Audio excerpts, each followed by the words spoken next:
Всем привет, меня зовут Вика, вы на христианском АСМР-канале. И это первый раз, когда я говорю не шепотом, и для меня это очень непривычно. Поэтому напишите, пожалуйста, в комментариях, как вам больше нравится. Так, или все-таки шепотом. Мне, в принципе, все равно, наверное. Сегодня я хотела сделать такое довольно короткое видео. Хотела поделиться с вами одной мыслью, которая пришла у меня на молитве в субботу. В моей церкви проходит каждую субботу молитва, и это очень благословенное время. Там я получаю очень много откровений, очень много я понимаю. И в самом начале молитвы мне пришла такая одна мысль. Я подумала, насколько же просто исполнять заповедь Господа, любить других людей, как самого себя, когда ты наполнен Святым Духом. На самом деле я не могу похвастаться идеальным характером. Бывает такое, что мне действительно тяжело не раздражаться, не агрессировать, не отвечать злом на зло. Однако, когда я нахожусь в духе, когда я переполнена этой любовью от Святого Духа, я понимаю, что эти люди мне как родные вообще, причем абсолютно все. И речь идет не только о тех, кто мне нравится и так, то есть те, с кем у меня хорошие отношения, с теми, кого я считаю интересными и добрыми людьми, но это касается также и тех, кто для меня, скажем так, в обычное время является преткновением. Те люди, которые могут меня раздражать, как ни крути. И когда я нахожусь в духе, когда я помолилась, когда я прославляю Бога, я просто поняла, что я готова сейчас всех людей, которые со мной сейчас рядом стоят, какие бы они ни были, я готова их обнять, я готова их расцеловать, и вообще, как здорово нам быть все вместе. Это настолько простая мысль, но она, мне кажется, крайне фундаментальная, потому что, по сути, мы ничего не можем сделать сами. Чтобы любить людей, нам необходимо черпать откуда-то эту самую любовь. А если, допустим, попробовать атеисту сказать «люби всех людей», и при этом самое важное — любить не только своих близких, но также и врагов, потому что написано «благословляйте своих врагов», и нельзя отвечать злом на зло, нужно побеждать зло добром. Если попробовать дать атеисту любить всех людей без разбору, то очевидно, что у него ничего не получится. Да и он, в принципе, не будет смысла видеть в таком эксперименте, потому что он не считает нужным любить всех людей, в отличие от нас, христиан. Но даже если бы он захотел сделать это, да, как я уже сказала, у него ничего не получилось бы, потому что ему просто неоткуда черпать эту любовь. У него нет ресурса, откуда получать эту бесконечную любовь, а мы сами по себе не можем ее генерировать. На самом деле мы — это лишь сосуды для Бога, мы сосуды для Святого Духа. И если мы в своем сосуде не имеем этой божественной силы, то мы пусты, нам нечего дать другим людям, кроме как того, что нам дал дьявол при заполучение власти над землей, агрессия, ненависть, зависть, ревность и так далее. Но если у нас появляется бесконечный ресурс этой любви и благодати, то любить становится настолько просто, это нас получается настолько естественно, что об этом, казалось бы, даже и говорить не нужно.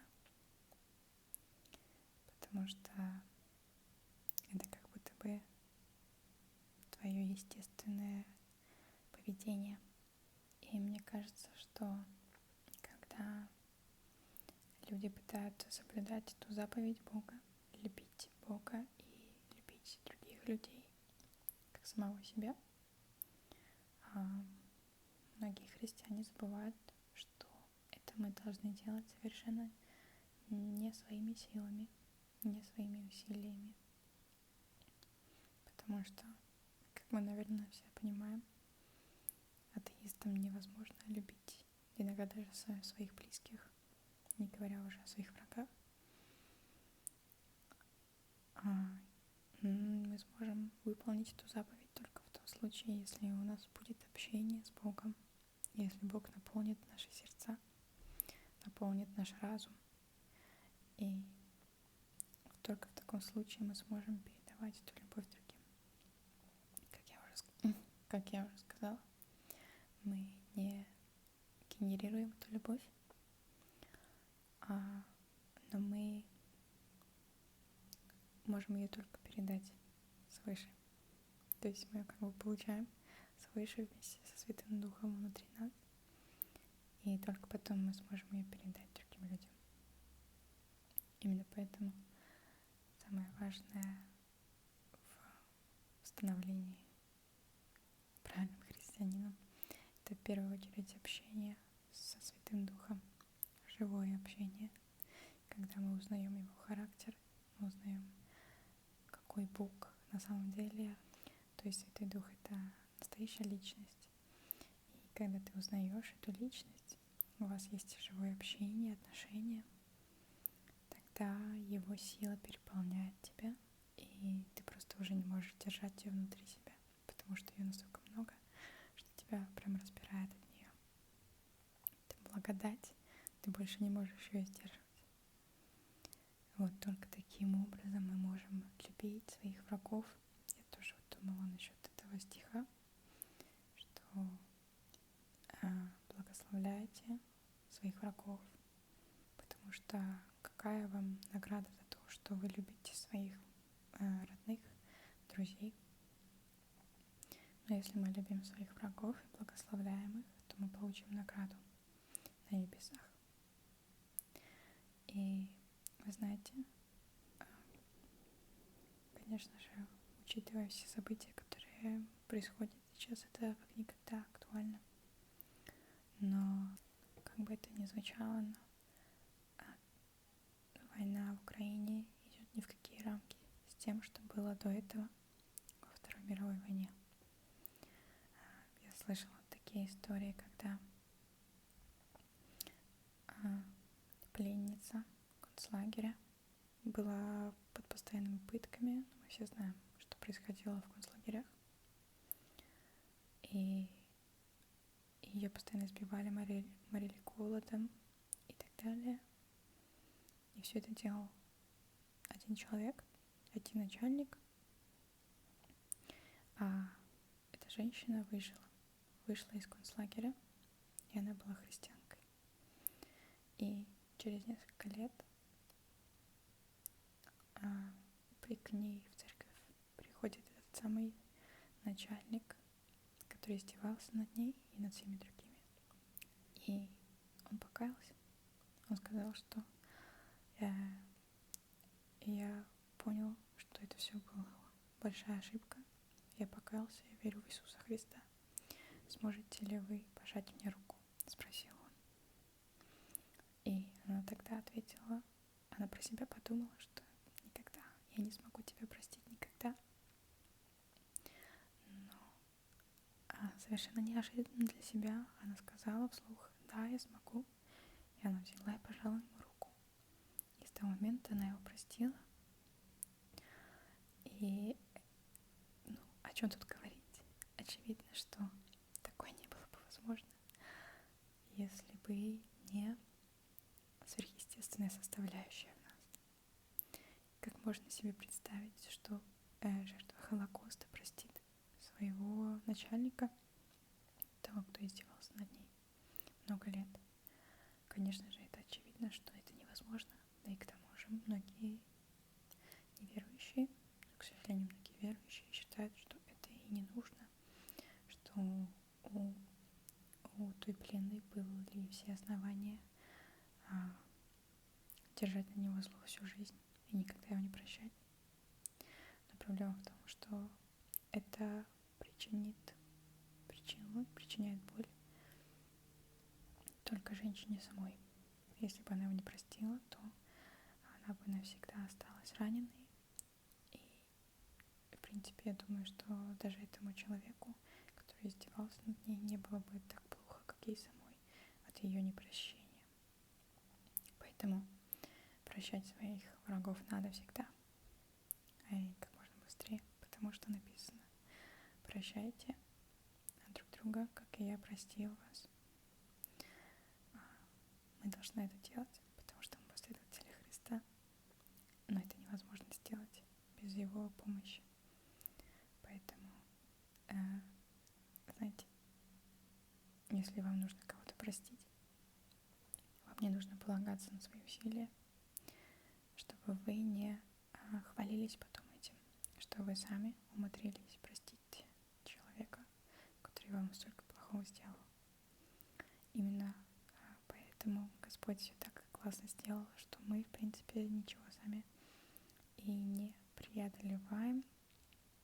Мы просто принимаем решение, что мы хотим простить, а Святой Дух нам в этом помогает, и Он делает сверхъестественные дела.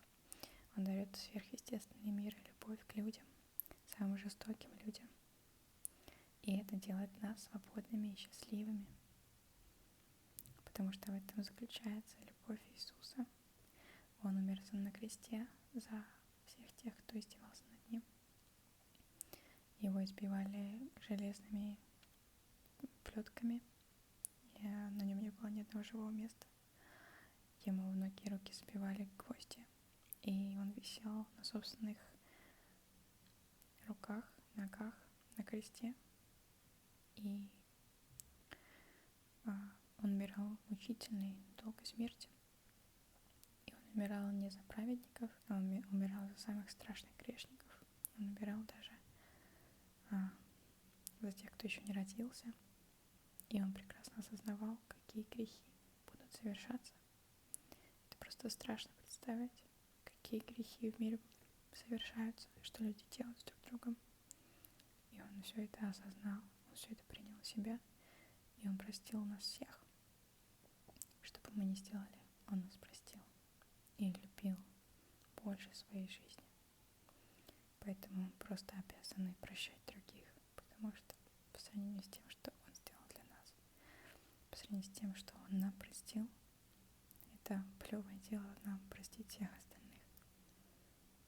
Поэтому да будет благодать с вами, пусть Святой Дух вас направляет в вашей жизни. Пусть у вас будут силы простить тех, кого надо простить. Я благословляю вас на это. И я желаю вам спокойной ночи.